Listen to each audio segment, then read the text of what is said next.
You're back with another one. This time we got top 10 anime where the main character is overpowered since the beginning and surprises everybody.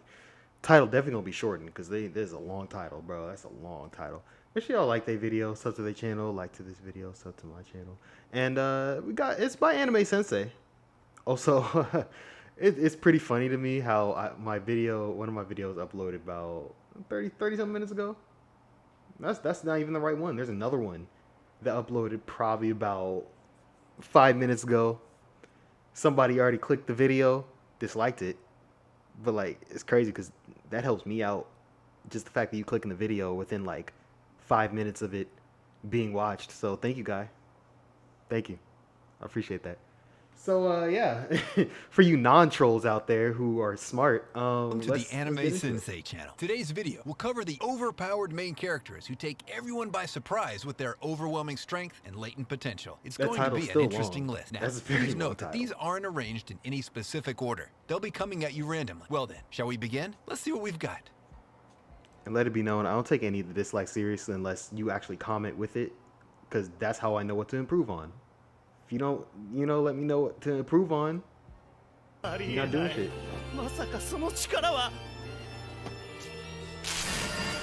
The first one on our list is Muyo to Roji no Mahoritsu Sodan Jimusho, Muyo and Roji's Bureau of Supernatural Investigation. This is one of those anime that hardly anyone ever talks about. The story isn't anything revolutionary, and the same goes for all of its other components. However, even though it is good at best, this anime can be an unexpectedly pleasant watch. The story centers around the idea of spirit possession. There's a duo comprised of two youngins named Muyo and Roji. They're both experts when it comes to magic law, and if there's one thing that they do better than others, it's taking care of evil spirits. However, there are terrifying drawbacks that come with this responsibility. Will Muyo and Roji really be able to keep doing their jobs without any pitfalls? I'd say if you're on the lookout for a less known anime, this might be it.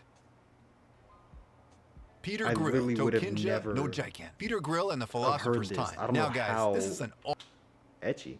I don't know how. Ooh, I like that dub. Yes, season 1, bro. That's some research right there. I don't know about the harem ecchi thing, but I don't know like how normally everyone gets these like obscure anime, because this is where I get my obscure anime from, and they're not even that obscure half the time. They're just stuff that people are like, this is great. Like, yeah, a lot of people watch this. You should watch it too. Like, I'm trying to see some obscure shit, but like that's not obscure for a reason, if you get what I mean. Like ecchi, I'm not sure that's obscure for a reason, because there's a lot of people who don't like seeing titties on screen. Awfully bizarre. When you just watching some the anime. harem fantasy genre to a whole new level. Each episode is only 12 minutes long, and there are only 12 episodes. It's like borderline. As for the plot, there's a guy named Peter. He's what you can refer to as the strongest warrior in the world. But for Peter, this title brought more trouble than what it was worth. He's simply a guy who wants to have a healthy relationship with the girl he loves. But now that everyone knows of his grand accomplishments, he can hardly even take a stroll without running into a woman from another race who wants to sleep with him in order to get his seed. However, because Peter has already made up his mind that he won't betray the trust of the one he loves, he tries his hardest to stay wary of such women. But how long will he be able to keep his ideals? Kobayashi-san, Chino made Dragon. Like Miss Kobayashi's Dragon Maid. Like, at the time of writing this script, the second season is yet to air. But considering the success of the first season and the anticipation for this second season, it's going to be another well-appreciated season. The story itself is about a lady named Kobayashi, or at least it was supposed to be, until the spotlight of the main character is taken by the dragon girl, Toru Kana, who she meets in front of her apartment. Oddly enough, this wasn't her first time encountering this girl. She also met her last night, but since was drunk, she casually just offered Kana a place to stay at her house. And now Kobayashi has to follow through on her promise. It's a very wholesome anime, and if you're a fan of light comedy, you may enjoy this one too. So the girl just transfers into a human? Curious. Or she's just always a dragon? Is a story that takes place in a world where supernatural curses aren't an anomaly. The main character is a boy named Minase Hazuki. He's a high school student, and for some reason he happens to be inherently resistant to curses. But his life takes an unexpected turn when his father sends him a peculiar black cube. It happens when he wakes up one day. He finds a girl named Fear standing in his kitchen, and of course, she isn't wearing any clothes. It turns out that she's the human form of that cube, and now that she's in Hazuki's possession, it's his responsibility to not only care for her, but also fight alongside her in order to defeat cursed instruments, as well as their owners. I'm like, fuck no. Ship this bitch back. I'm like, all right, you gotta go. I'm not having no parts of that. You going right back to my dad. All right, I'm gonna ship you right back. Return label. There you go. She gonna enjoy it too. It's etchy. She gonna enjoy the slap. That's not me. That's what they be doing. That's not me. I'm not one of them. I'm weird. I know this, but I'm not. I'm not down that path of weird. There's paths to weird. I'm not down that path of weird. It's like the path to pain. I'm the Assassin's path to Pride. weird. The story takes place in a world where humans have substantially decreased in terms of their population. Those who are still alive reside in cities that are encased by glass domes. And even though humans are close to the brink of extinction, there's still a lot of discrimination between the nobility and the commoners. And this distinction can also be seen in their ability to utilize mana, as it turns out. Those with the blood of nobility are capable of defeating the dark creatures that exist outside the glass domes. The story itself is about a 13-year-old girl who lacks the ability to utilize mana, even though she's a noble. And for that reason, she's ill-treated at her academy. In order to help her, a tutor is hired. But there's an underlying plot beneath all of this. If the tutor realizes that the girl lacks the ability to use her mana, he's supposed to kill her.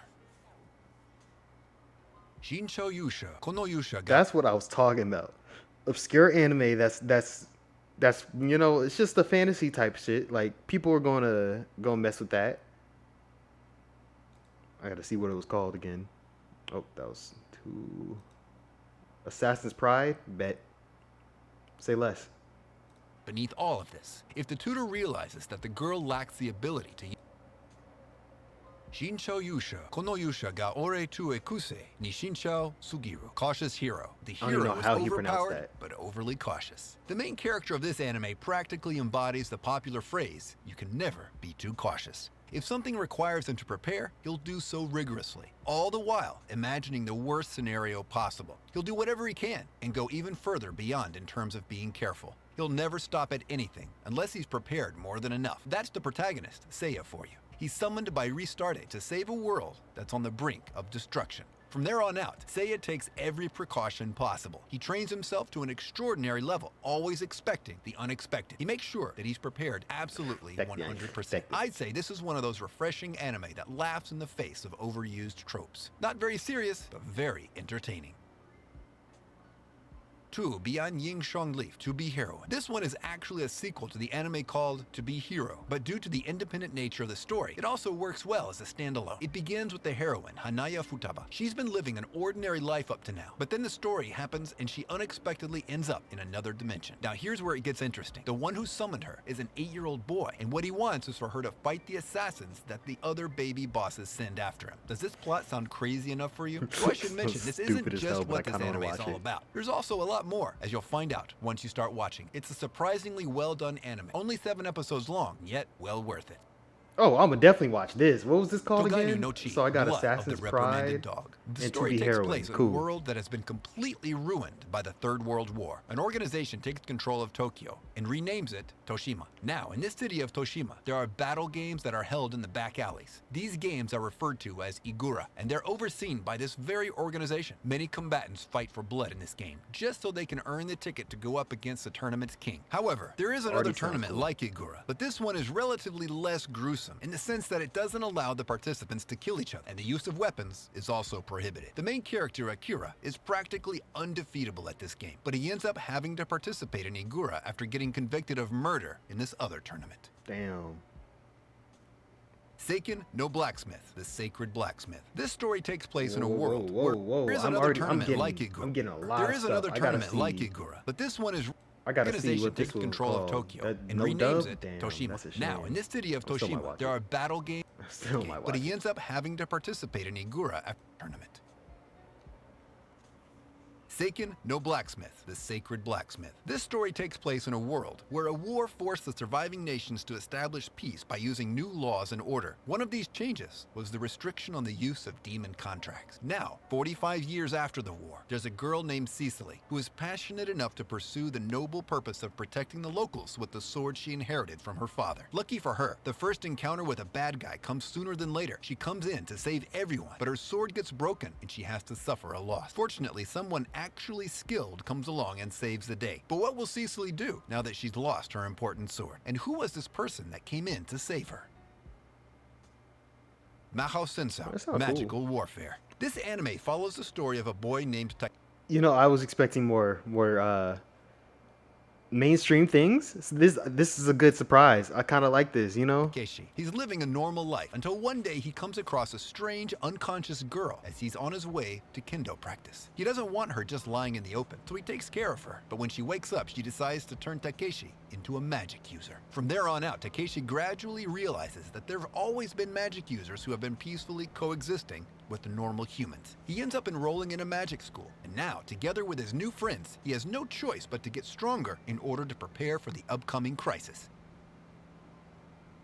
There you go, guys. I'm not gonna lie. I would enjoyed flame the fuck. I'd be like, did you just miss? You were point blank. How did you just miss? Like, I know she not trying to shoot me, but I would still flame the fuck out her just for taking a shot next to my face. I'd be like, if you don't get your ass out of here. Like, I would either make it seem like she sucks, or I would just insult her intelligence because I'd be pissed off. I'd be like, why would you shoot that right next to my ear? Don't you got any common sense? Like, I'd be like, turn it over there. You got magic. You could do whatever you want. Like, I would be on her. I would be on her just for shooting it near my ear. Ooh. That was a good list, though. That was a good list. And I am going to keep this close by.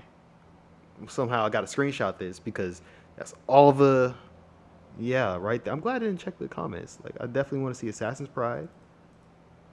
And To Be Heroine. And this one. I don't know how to even pronounce that. Togenu no Chi. I wasn't listening when he was pronouncing it, so that was just off stuff. Yeah, that was it. I hope y'all enjoyed. Like, comment, subscribe. I'm out. Peace.